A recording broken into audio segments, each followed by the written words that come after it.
Welcome to Pinball Mayhem. Today we're going to show you how to adjust slingshot switches, and I'm going to demonstrate on total nuclear annihilation.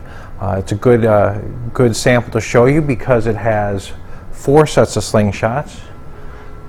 I correct 5 slingshot assemblies in it, and it has brand new stainless steel slingshot blades, which sometimes they take adjusting a couple times to make them stay, which is good. They're stiff once they're right, and they stick. They should be good for a while. So let's dive right in. The first thing I'm going to do before you adjust any switches or anything under the playfield, turn it off. So I'll turn it off and prop up in the playfield. Wait a second, this isn't TNA. This is another game I'm working on. Just wanted to show you a little bit of the anatomy of the slingshot switches on a game that is a little bit more accessible without the plastics on it. First off, I'm going to show you a couple of the tools we're going to use. The regular flat blade screwdriver. And then I got a couple different varieties of switch adjustments tools. If you notice, they have a slot at the end here and here. This one is my favorite. I like the short angle slot, and this is a very useful slot. So these are the tools we're going to be using to adjust it. I mean, the screwdriver is going to work, but these are going to be our main tools. So I wanted to show you a little bit of the anatomy of the switch and what we're expected. I'm going to excuse me for the camera jitter here. So that is a straight down view of the switch. If you notice, we have the side that goes in the band. Right here you can see the switch contact. Here's the other switch contact on this back, so I'm going to bend it back so you can see it better. And you see here's a stabilizer. This holds this one back because they're both springy forward, and so you want to keep in mind, some people get down here with a screwdriver and start bending this forward to get this forward, and then you're shorting these. Oh, this is a standard. Most slingshots are 2.5 inch. Some are 2 3/8. I'm just going to stretch that on so you can get a good top-down view. Now, if we look, it's very hard to see. My screwdriver behind that, you can. We want to adjust between these two contacts so that you notice here we have this big gap. We can put the screwdriver between. Now, if they're too tight, you get what we have here, where it's going to either make contact constantly on an EM, it might just pulse and hold it open. But you notice that bounces a little bit. So we want to make sure here, from the top side, some people, you can bend that back. I want this stabilizer on this blade.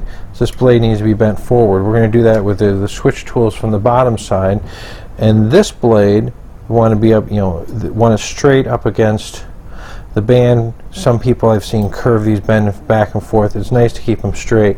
I could cheat if I want to, push on the stabilizer, bend it back a little bit to get some gap here.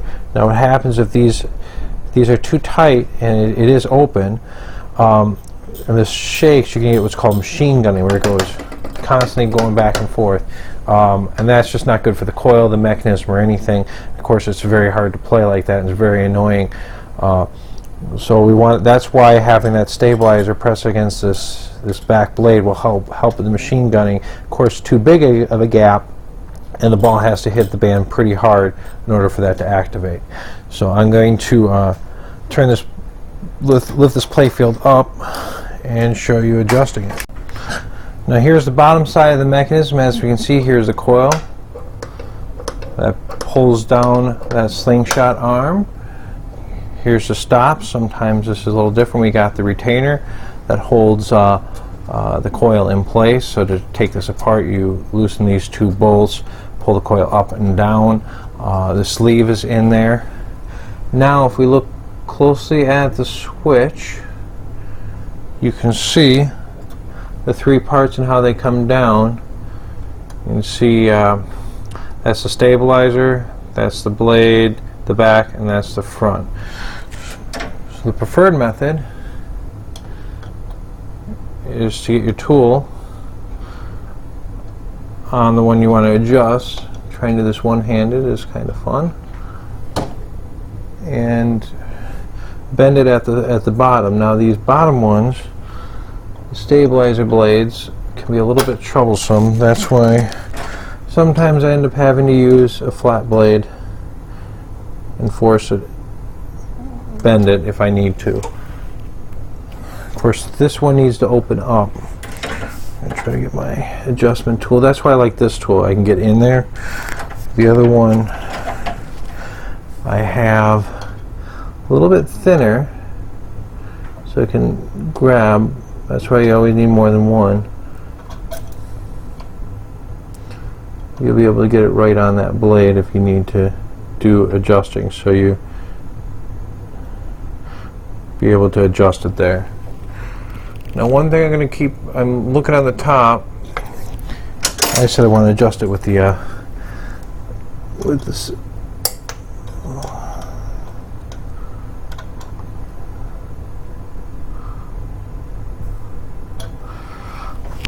I got it too wide. I can always. It's a little bit of an art to get these right. You want them. I'd start with about two playing cards thick of a gap. One thing you notice, the game is off. Actually, this doesn't even have the board on the bottom, but you want the game off before you do this. So let's go over to Total Nuclear Annihilation and adjust those slingshots a little bit. Here I got a close-up. I don't like to remove my plastics unless I have to, but you can see the switch is bent back at the top. These do have the stabilizer blades, much like we looked at the Delta Queen, but instead of being shaped out, they actually go just straight up and down that back blade. You can see here that this blade, it looks like it's bent right at the playfield, and here's the contact blade. You can see those switches much better, but look at that lower slingshot's not doing much at all. So because it's bent there, I'm going to try to get a hold of it. This is where the switch blade adjustment tool really comes in, and might be where this long one shines. Trying to get it on there.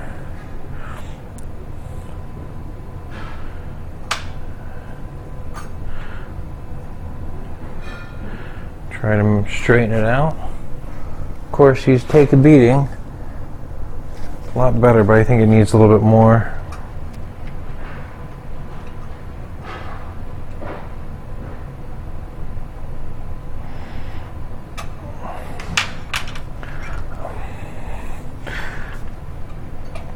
Always a little harder when you're doing it on camera. So I'm going to just give it a little bit more of a bend forward.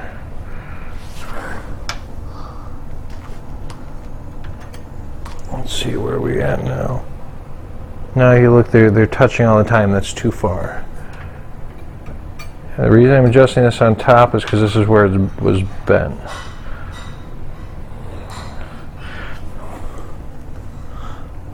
Now that I got that straight, I can always go into the bottom with my tool. Of course, there's a lot of stuff. And now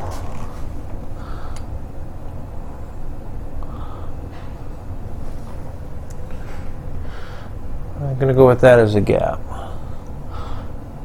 A little bit more. I know this game can be quite bouncy with those silicone rings. It can be a little bit bouncy. I'm going to do the same thing on the other blade. Straighten the top.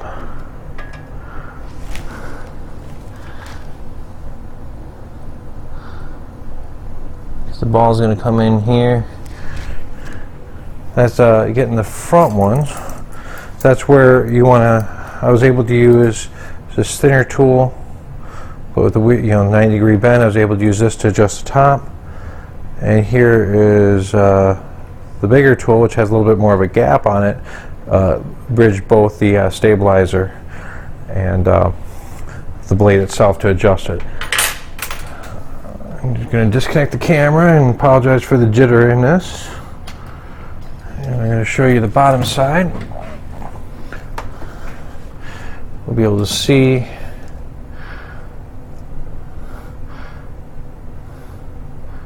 Here you can see the stabilizer blades running alongside of it rather than going bending out and back, and both together nice and tight. Now the rear, see slingshot assemblies, it's going to take very easily can get to the bottoms of those from the bottom side here. Just be mindful to not unplug any wires and check all the connections when you have it up. Let's see if we can take a look at these back switches. The gap is a little bit high. I don't quite get the action. Now this is the one right that the ball hits. This is kind of important, and this is one where I'd want to adjust it from the bottom. Some people you can. Sometimes I'm going to take my tool as a quick adjustment, so I'm going to reach down there and just try to see if I can push it forward. I'm trying to push right above the switch stack, but really the best way is to get right on that bottom and we prop this up, look at both sides. It's a little bit time consuming, but if you take if you sit down, you take 20 minutes,